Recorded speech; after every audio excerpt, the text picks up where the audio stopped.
eulogy is a Greek word that's without your shoes on?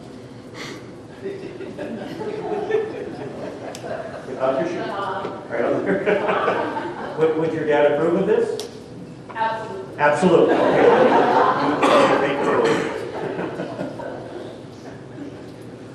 That's actually kind of funny. At the end of running around, he would get back in the house and he would say, "So are we done?" I said, "Yes." "So I can take my shoes off?" I said, "Yes." "Okay." Shoes on in the morning, off at the end of the day. That was it. So for those of you who know dads, I apologize for how this begins. Because we got to start with this favorite joke.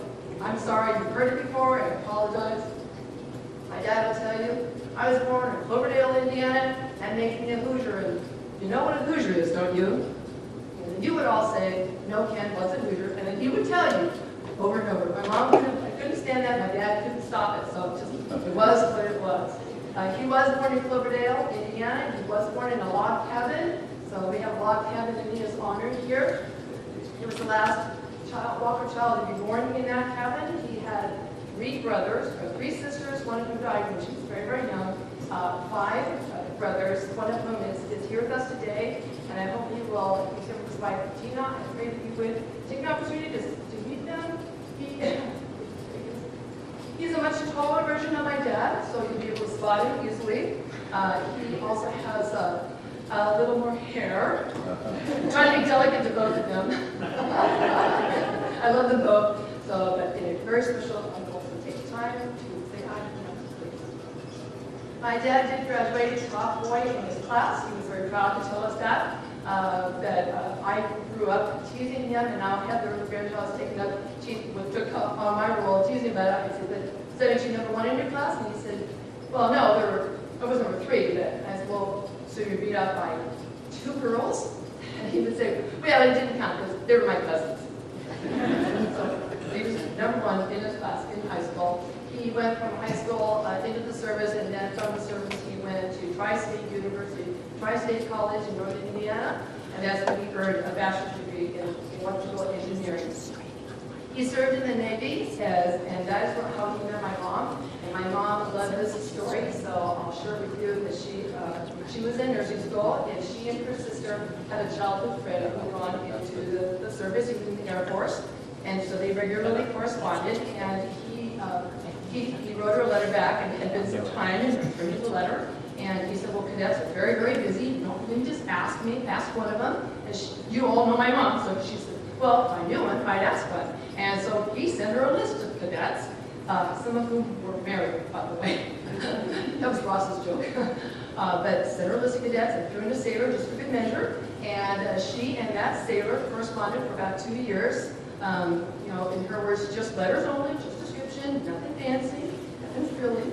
And when he got out of the service, he came to where she was in residency for nursing school, and he said he was downstairs in his uniform. And so, in those days they announced they could visit her, so she came down, and he took one look at her and he said, "Remember, my dad is an engineer, so it's black or white, it's plugged in or plugged out."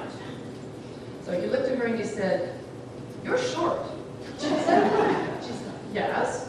He said, "And you're small." She said, "Yes." "And you have red hair."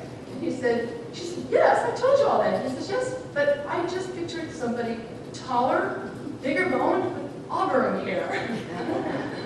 Anyway, they went on that first date, and they, on the way home from that first date, he asked her to marry him, and being very proper, my mom said, "Well, although smitten, very proper." And she said, "Well, I don't think that would be right.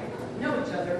But, but we didn't date, because that's okay. So while he was going to school, she was in nurses training, they dated for those 2 years, and they got married in the 6 months before he graduated. From there, they were married. They had fought on September 5th, 1947, and as most of you know, as we celebrated it here, they celebrated their 61st anniversary before she passed away. They had 3 children.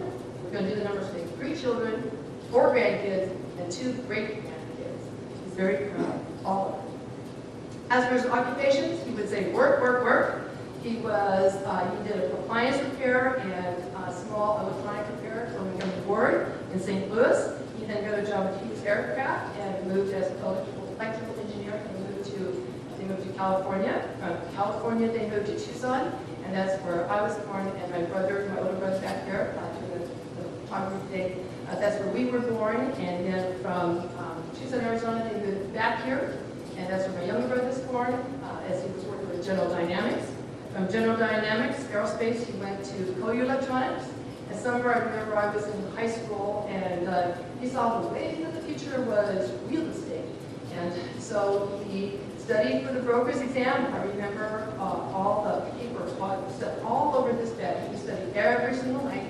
And when he took the test and then he got the results, I said, how'd you do? And he said, no, not so good.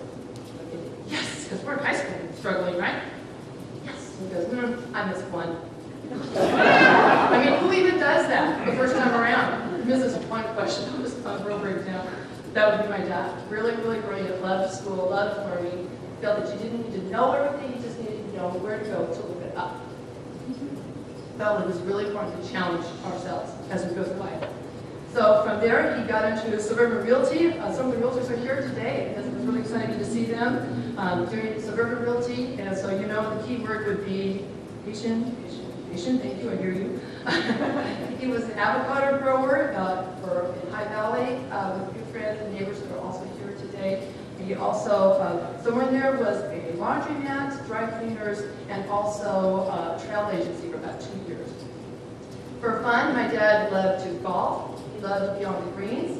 And when greens was no longer an option, he liked to play golf on the computer. When he played on the computer, he routinely beat people both on the course and on the computer, the truth be told. He loved going to the donut shop and seeing his buddies every single day. The phone would ring about 8:45. It would be a 2-second phone call. You going? Yeah, I'm going. Okay, click. And they'd all meet at the donut shop. So he loved going to the donut shop, but never for a donut, always for a bran muffin. He loved to play bridge, played at the senior center, he loved to play with my aunt and uncle, he loved to play bridge, loved to play cards. He also loved to tease. If you knew him, he loved to tease.